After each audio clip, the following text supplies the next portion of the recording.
What is gut leak syndrome? Yes.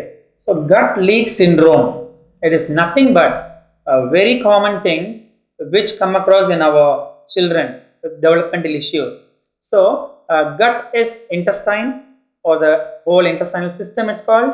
Leak means it's leakage, something there is a leakage in the pipe that way. And syndrome is a set of symptoms arising due to gut leak. So what happens is usually in our body, so whatever we consume, see we take food in the form of carbohydrates, proteins, fat, different minerals, everything.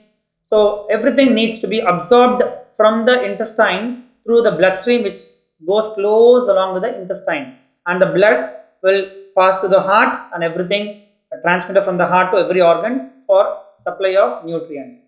So commonly this happen in every body, but in kids with developmental issues, right from autism to Down syndrome to every kind of developmental issues, there comes this gut leak syndrome. So usually the intestine is made up of cells. See, every body part is made up of cells. So the intestinal wall is also made up of cells.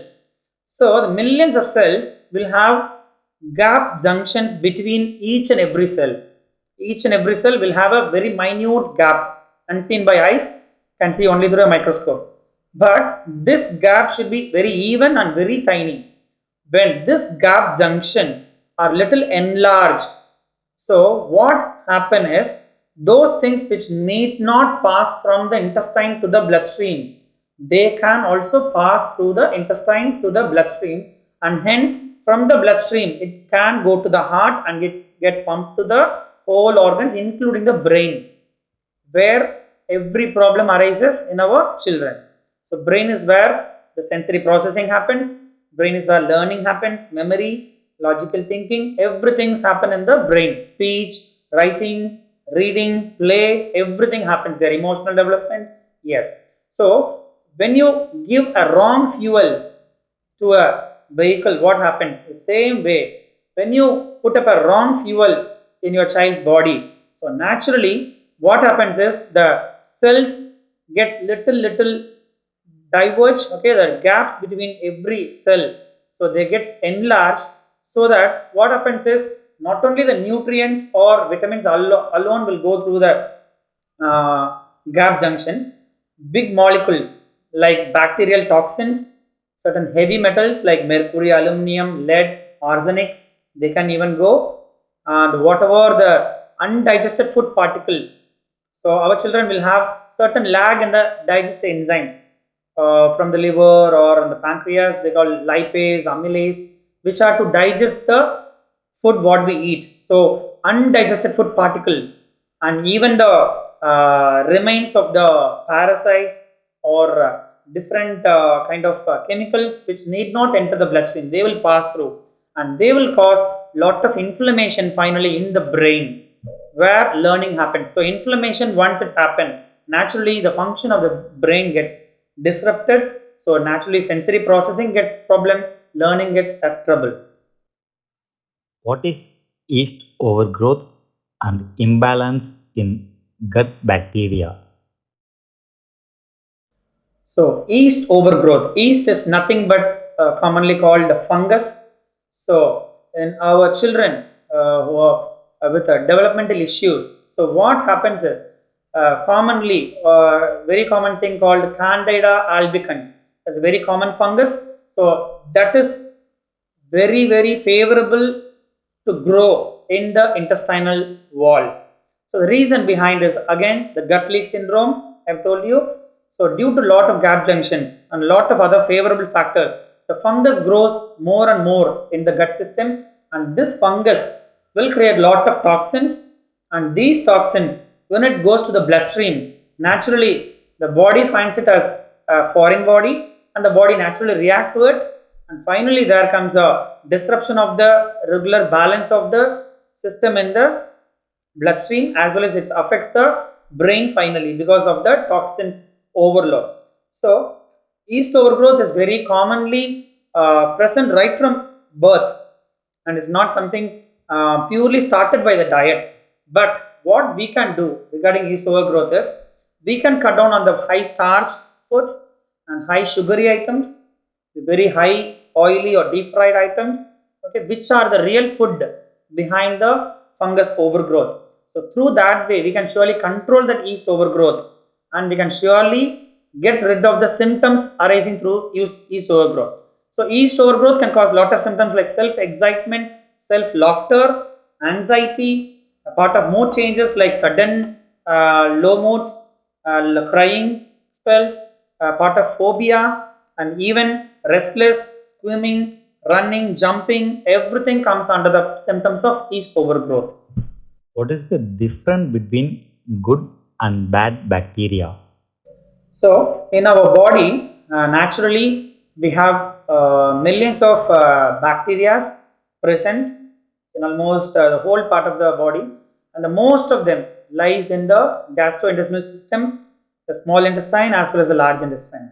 The very principal thing dealing with kids with developmental issues is that the small intestine will have lot of probiotics and dysbiotic bacteria. So probiotics are something called the good bacteria, which are doing a great favor to us in digestion of food particles and taking the energy properly, and in breaking down certain energy and giving us the real proper way of doing things, and even it helps in creating enzymes for digestion, as well as it helps in immunity, preventing us from lot of diseases around, and even it helps in secreting certain hormones, which is very commonly called serotonin, the happy hormone, which is not in an adequate way in kids in kids with development issues. So naturally, it has lot of functions to do. The good bacteria will have many functions to absorb vitamins, minerals, so to deal with hormones, everything. On the other side, the bad bacteria, something called the dysbiotic bacteria.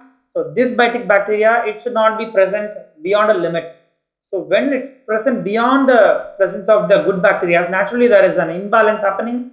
The good bacteria are less and they are unable to fight back the bad bacteria. Naturally there is a imbalance which causes lot of symptoms in the children with developmental issues. Principally, common things are hyperactivity, inattention, naturally to deal with unproductive behaviors like running around, jumping, and a lot of gut issues like flatulence, then constipation, not passing poop in a proper time, or not every day. They go once in a week, or certain children they go once in 2 days. So different kind of issues arises due to the lack of good bacteria and more of bad bacteria in our body. So that's very important when it comes to the gut health, and we need to remediate it through lot of interventions, and that is also done by the diet intervention. You mentioned about mitochondrial dysfunction. Can you explain how it is relevant to kids with development issues? Yes. So, mitochondrial dysfunction is something to do with energy production in our body. So, mitochondria is present in every cell of our body, and principally we speak about the mitochondria of the brain cells. So, mitochondria is nothing but it's the energy generator or the energy producer in every cell of our body. So, we need a productive energy flow to run any activity, right, from walking to jumping to learning things, to do any activity. But in kids with developmental issues, naturally the mitochondria will not function in a proper way. They will be dysfunctional in the sense they don't get the right fuel to function in a proper way and in a sustained way. So this lies a very major reason why the children cannot sit in a place for a long time and in a good posture. The child gets easily fatigued, the child have a poor muscle tone, the child gets easily distracted, and the child cannot complete any task in a proper way. So naturally, this mitochondria deals with the proper energy flow, and if it's not properly present, the things get disrupted, the child's functional independence gets down, even when it comes to memory, when it comes to play, comes to social development, comes to natural learning of sport, in every way. The child gets disproportionate energy in accordance with the child's developmental age. So that is the reason why mitochondrial dysfunction is very important, and this too gets corrected properly with a good diet intervention. What kind of behaviors will you connect with the food intervention? Yes. So food intervention is directly connected with almost every symptom of the child, right from running, jumping, poor eye contact, poor impulse response, even sleep issues, anxiety, phobia, etc. So diet intervention, it is very clearly different foods are connected in different ways to that particular symptom. Certain foods, when you ingest, it can immediately show the symptom, and certain foods taken after a few hours or even after a day, it can show some symptom. So finally, what we need to learn is almost most of the symptoms the child have, like visual seeking, auditory seeking, or seeking for proprioception or vestibular. So the common terms like getting pressure, a tight hug, teeth grinding, or spitting, or difficulty in munching, chewing, every part of the sensory dysfunction area, almost everything is connected to different foods. And in particular, sitting tolerance, which is very essential for a child, as well as social eye contact, name call response, particularly necessary. Everything gets disrupted due to the food intolerance. That is the taking of wrong fuel. What are the most strictly no foods among these? Yes. So as I've told, like almost most of the foods to avoid, and some foods to be given, those are good. But still, there is a very clear and very common allergy. What commonly said is, one is gluten, that is wheat and wheat products. Totally no, at least for a minimum of 3 months to 6 months, based on the child. And the next thing is milk. See, you can give curd or buttermilk or even ghee in most of the kids, but milk as such not to be added in any of the foods. So that's strictly no for a minimum of 3 weeks. They say the antibodies will go away, but strictly for at least 3 to 6 months. And in addition, white sugar, that's a refined sugar, it's totally no, and deep fry, totally no, and even the table salt is also total no for minimum of 3 months to maximum of even 1 year. Yes. So among all other foods. How long we need to continue the diet? Yes. So it depends on different child's level of development, the progress rate, as well as the age of the kid, and in accordance with how frequent and how regular they are to the occupational therapy, dealing with sense integration and neurodevelopmental therapy, behavior therapy, everything put together. And in addition, the parental efforts of the home program, everything put together. Yeah. So simply in common, we say like we can follow the diet for minimum of 3 months to a part of 6 months or to the maximum of 1 year, as per the rate of progress of the child, and as per the sensory integration process is happening in the child within the brain, and in addition with the behavior therapies and cognitive way of therapies, everything put together. So food as such, its influence on the behavior, we need to have a clear track, and we'll deal it in that way. So minimum of 3 months to a part of 1 year, that's a very common time frame, and it's nowhere to be scary, like it's for the whole life. As per the parental question, they usually ask, they need to follow for a very long time. No. And very basically, how strenuous we give OT, naturally the liberty of the diet intervention will surely go off. Yeah, we can surely liberate on diet as per the OT to be very strenuous. How quick can we observe changes in kids' behavior with diet intervention? Yes. So diet intervention can show changes even on the same day, along with the therapy starter, that is reflex integration or sensory integration, a certain part of sensory input we have given. So everything put together, the right from the start of OT, The diet intervention starts even on the first day, or it takes a week or a month maximum to start showing the progress, and it keeps following in the right track along with the therapy. Nowhere there will be a flaw here and there, everything goes in the proper way, integrated. Can you explain what is reflex integration therapy? Yes. So reflex integration therapy, it's called a primitive reflex therapy, or we call it as primitive reflexes and postural reflexes. So the reflexes are part of the child's development. So primitive reflexes are something to do with early life, maybe the first year of life. The reflexes start even developing right from the child within the uterus of the mother. Yeah. So certain reflexes, for example, thumb sucking is one part of reflex. A newborn baby sucks the thumb. Another reflex, an easy example is a grasp reflex. A child starts grasping your finger or any object you given, but still the child cannot voluntarily take off. You need to just take off. So these two are very common, the basic examples you can easily understand. So reflex integration. So certain reflexes need to be present until a part of age. For example, 1.5 years or 2 years. It needs to start at right time and need to end at the right time. It's not ending, it's integrating. So involuntary movements, for example, a child grasp reflex.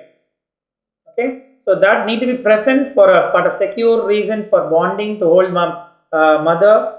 That's part of the child's development right at birth to a few months. But if it's persisting beyond, for example, 5 years, the child cannot hold the pencil properly, the child cannot attain a functional tripod grasp for proper writing, the child cannot hold a spoon properly to eat, the child cannot catch and throw a ball, and there are certain reflexes problematic. For example, we say as asymmetric tonic neck reflex, symmetric tonic neck reflex, tonic labyrinthine reflex. There are around 20 to 25 reflexes significant. So in this, there will be few reflexes affected in each child, and we need to check and we need to deal with it to integrate to become a part of development. What is the significance of primitive reflex in kids with development issues? Yes. So primitive reflexes are part of every child's development. So typically, certain reflexes need to start at the right age and integrate in the particular age. So reflexes are something involuntary movements, and these involuntary movements, for example, when you put a finger, the child grasps your finger but never leaves it voluntarily. We need to grab it. So this is one example I can easily explain you. So this involuntary movement should become voluntary movement very soon, so that the child can be free to use the fingers freely, independent of each other, to do any activity like writing, eating, catch and throw a ball, every way. But still, if that reflex is inhibited or it's disintegrated, it's not mature, the child cannot do a function. Wherever the child touch anything, the child will simply hold, the child cannot manipulate any utensil, the child cannot do any play with the hands. So here comes the significance of reflex maturity. So when reflexes mature, naturally the involuntary movements becomes voluntary movement, and the child starts developing in a functional independent way. How can we test for primitive reflex? Yes. So primitive reflexes can be tested by an expert therapist in reflex integration, by any occupational therapist, yeah, but even other therapists, even pediatricians, professionals who deal with pediatrics in special. So primitive reflexes can be tested clinically in the presence of child. The therapist administers different kind of, for example, a stroke, for example, a rooting reflex we usually call. Just by a stroke, if the child is turning to the side, for example, then you can easily say, okay, the rooting reflex is not yet mature, it's not integrated. So that disrupts lot of functions, even speech to different criteria, lot of dysfunctions along with that immaturity of reflex. So same way, when as I said, so when you give a grasp, like when you rub the palm from in, naturally if the child grab your finger, and this signifies the grasp reflex is immature. It affects with handwriting, affects with all hand functions, in and manipulation skills, fine motor skills, to do with every functional independence of the child. So in this way, we'll have reflex testing for every reflexes. So in the presence of child, in a quiet way, we'll just go along everything and we'll grade it in a system, in a numerical system, how far the child is mature in that particular sense, whether the child has got the reflex, that whether the reflex has started and reflex is retained and reflex is not yet mature or integrated. So we'll grade it in different way, and we'll review the same thing after following reflex integration therapy for few months, and we'll review the same thing and we'll see progress of each reflex. Okay, how far it has improved, and in accordance with that, so the significance of the development which was affected due to that reflex also gets mature and getting independent. What is to be done when reflex are retained?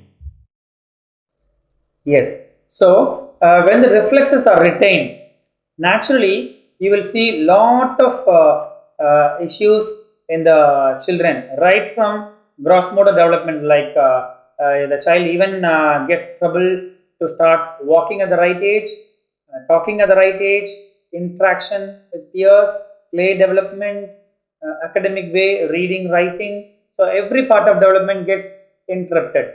So naturally, the child's retained reflexes needs to be very clearly taken away, because as you know, like reflex integration is the very base even before sensory integration, because it happens in the brain stem, the real bridge between the spinal cord and the brain. So when you treat the reflexes which are retained in a proper way, only then the sensory integration input, whatever you give to your body in the way of touch, pressure, movement to the whole body parts.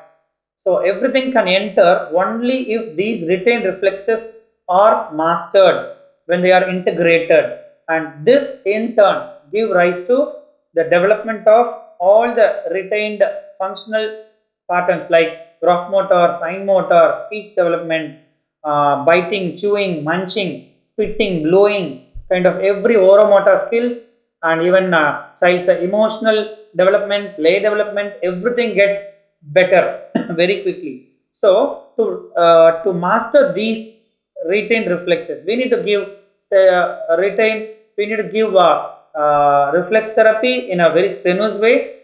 Certain things it will be like a part of points, certain points we need to manipulate, we need to just stimulate, and certain postures and certain movements in accordance with different reflexes which are retained. So, for example, just being an elephant pose, it's a very good thing for certain reflexes to get integrated. Part of jumping jacks and part of stride jumps, certain animal walks like bear walk or crab walk or a duck walk, a simple one leg standing, bow and arrow posture this way.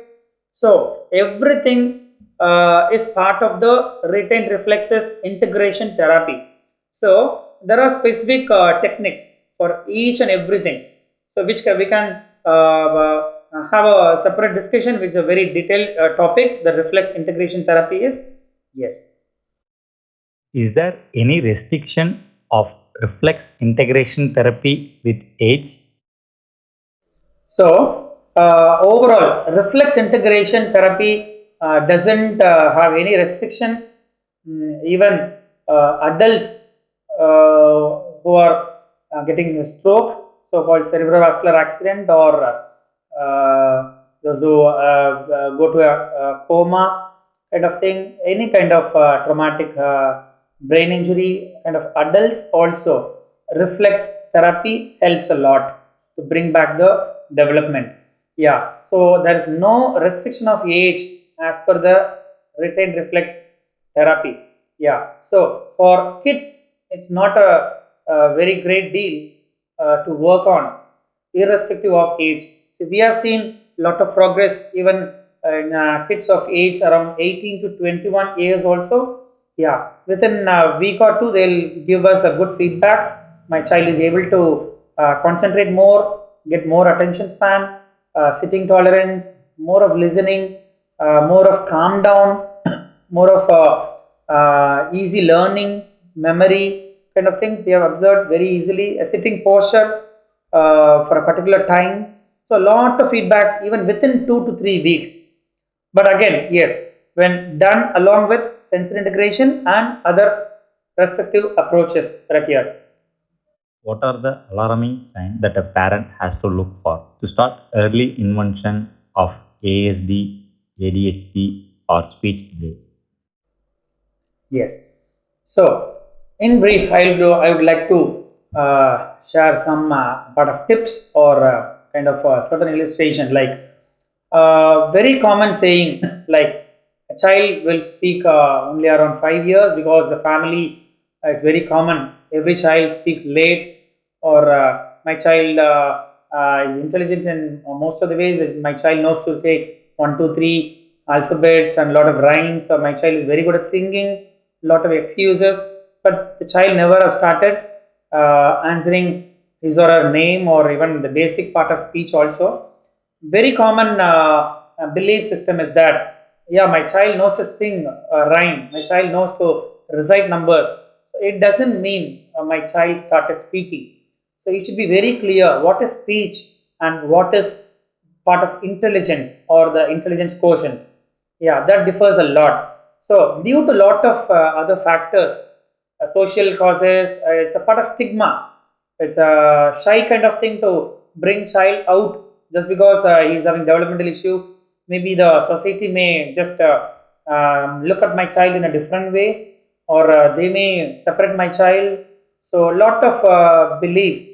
So they are part of delay in bringing the child to therapy.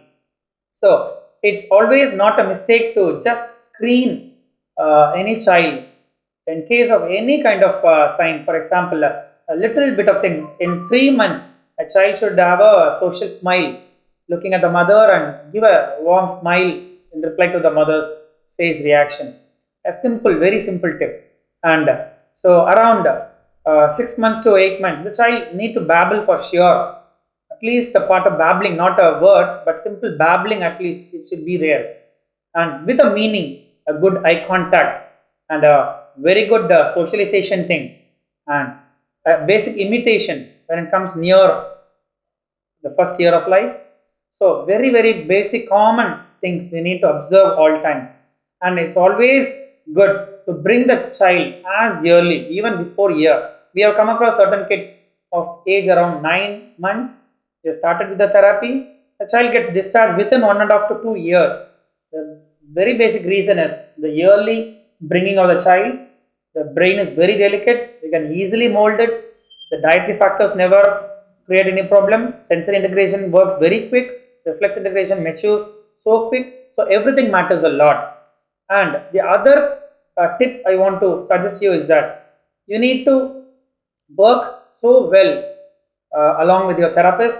Be very friendly. Get to know more details about your kid. Get to know what home programs I need to follow, because it's not just your therapy time. The clinic alone matters for your child's improvement. You need to work out a lot of home programs. You need to do a lot of efforts at your home as per your timings. You need to allot some quality time with your child. It's not I'm spending 3 or 4 hours with my child, but you are not with your child. Simply plays along with your child, but you are not working anything. So even it's half an hour, but what is the quality time you spend with your child every day?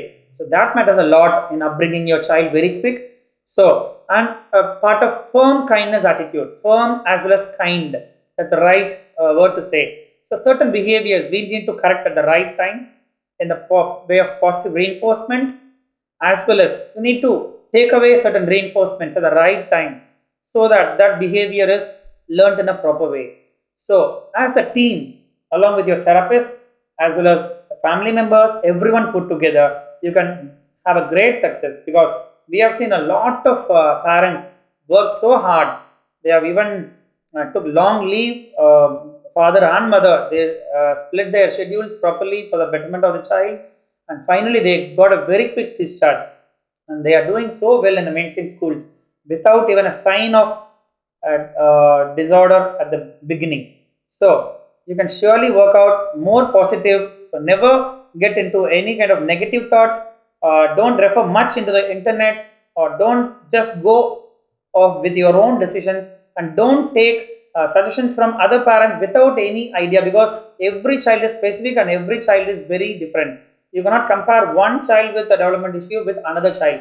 They are very unique. So one part of therapy won't work exactly for the other kids. So be very specific. Always you discuss with your therapist or the medical professionals who serve your kid.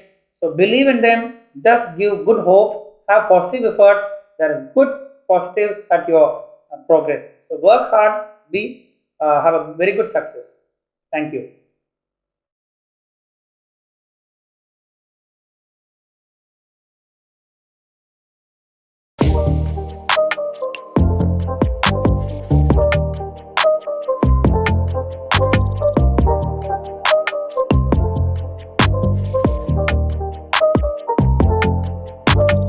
Do subscribe and share with parents if you like our video.